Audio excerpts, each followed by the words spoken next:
RMS 2020, souviens-toi. Matin peu, matin peu, matin peu, matin peu. Matin peu, ce qui nous entoure, on se retrouve sans repère, coincé entre deux tours et face à cette immensité. Élevé de 300 étages, on est placé au pied du gouffre, à l'heure du prochain carnage.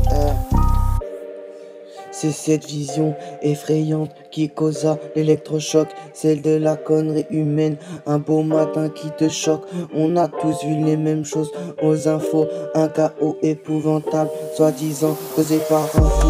Alors si t'as toujours pas compris de quoi je te parle, replonge-toi ce jour de septembre où tout était calme.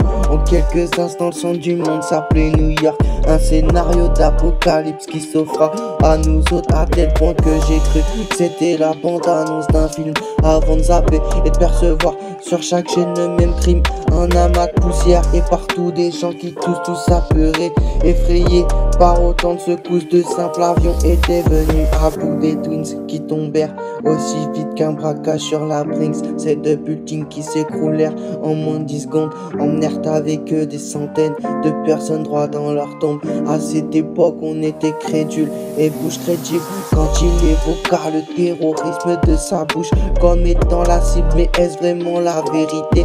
Et si ça avait été programmé dans le but de tout contrôler?